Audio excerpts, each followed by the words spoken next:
صلوا على النور الذي أرج السماء يا فوز من صلى عليه وسلم. صلوا على النور الذي رجى السماء يا فوز من صلى عليه وسلم.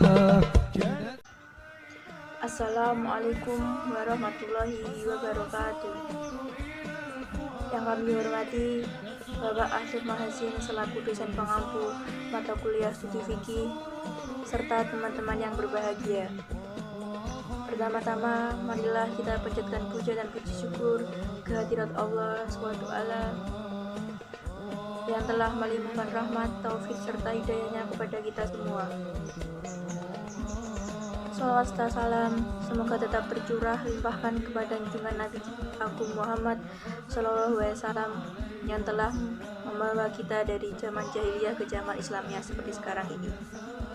Di sini kami dari kelompok 4 akan menjelaskan materi mengenai ijtihad dan mujtahid. Ijtihad menurut arti asalnya adalah bersungguh-sungguh atau pengerahan segala kemampuan untuk mengerjakan sesuatu yang sulit. Atas dasar ini, maka tidak tepat apabila kata ijtihad dipergunakan untuk melakukan sesuatu yang mudah atau ringan. Sedangkan berdasarkan makna terminologi, para ulama usul memandang bahwa ijtihad adalah pengerahan segenap kesungguhan dan kemantapan yang dimiliki seorang ahli fikih untuk menghasilkan keyakinan tentang suatu hukum. Sedangkan definisi lain dari ijtihad adalah yaitu mencurahkan segenap usaha untuk sampai kepada hukum syar'i dari dalil tafsir yang termasuk dalil syar'i. Pengertian mujtahid. Mujtahid secara etimologi adalah bentuk isim fa'il dari fi'il madi ijtahada yang artinya orang yang berijtihad. Merujuk kepada Imam Asy-Syaukani, secara terminologi mujtahid berarti orang-orang yang bersungguh-sungguh mencurahkan segala kemampuannya untuk memperoleh hukum dengan cara melakukan istinbat hukum.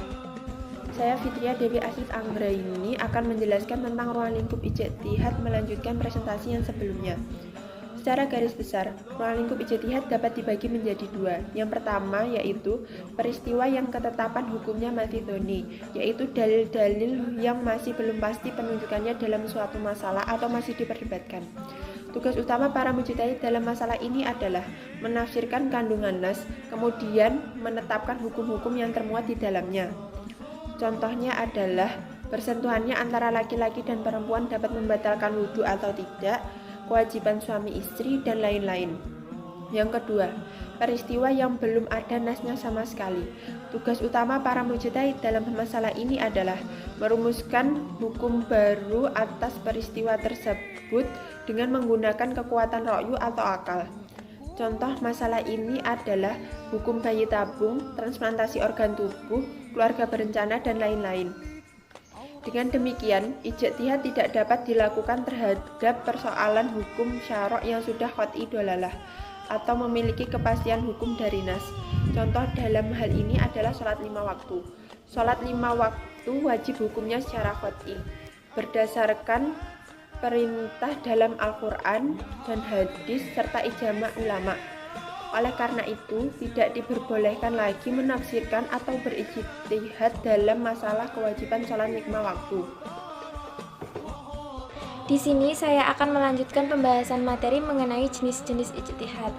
Apabila dilihat dari segi metodenya, ijtihad dapat dibedakan menjadi 3 macam. Yang pertama yaitu qiyas, yang berarti mengukur, membandingkan atau mempertimbangkan sesuatu dengan cara membandingkannya. Yang kedua yaitu ihtisan, yang berarti menetapkan suatu hukum, yang apabila terdapat suatu persoalan ijtihadiyah atas dasar-dasar prinsip atau dalil-dalil Al-Quran dan As-Sunnah yang berkaitan dengan kebaikan, keadilan, kasih sayang, dan sebagainya. Yang ketiga yaitu maslahah mursalah, yang berarti menetapkan hukum yang apabila terdapat suatu persoalan ijtihadiyah atas dasar pertimbangan kegunaan dan pemanfaatan. Jenis ijtihad apabila dilihat dari pelaksanaannya terbagi pada 2 macam. Yang pertama yaitu ijtihad fadli, yang berarti setiap ijtihad yang belum atau tidak memperoleh kesepakatan atau persetujuan dari para mujtahid lainnya, atau ijtihad yang dilakukan oleh satu orang. Yang kedua yaitu ijtihad jama'i, yaitu setiap ijtihad yang telah mendapatkan kesepakatan atau persetujuan dari para mujtahid lainnya, atau ijtihad yang dilakukan oleh sekelompok orang bersama-sama. Selain itu, peranan ijtihad akan terasa lebih jelas bila dikaitkan dengan perkembangan dunia modern. Secara gamblang dapat dikaitkan bahwa apabila produk hukum atau fikih beberapa abad yang lalu diterapkan pada saat ini, tentu ada yang kurang relevan pada beberapa masalah yang muncul. Dan inilah para ulama serta cendekiawan muslim mulai bangkit untuk mengkaji atau menganalisis permasalahan fikih dalam berbagai bentuk di setiap negara dalam kondisinya. Islam membenarkan umatnya yang mempunyai kebolehan atau kemampuan untuk berijtihad sesuai dengan kondisi sosial atau tuntutan zamannya masing-masing sebagai implementasi atau penerapan aturan. Ijtihad sebagai sebuah pemikiran dalam pengembangan hukum sangat dipengaruhi oleh kondisi sosial dan tuntutan zaman yang berkembang dan senantiasa berubah. Perubahan ini memerlukan ijtihad yang menyesuaikan ajaran Islam dengan konteks zaman dan masyarakat.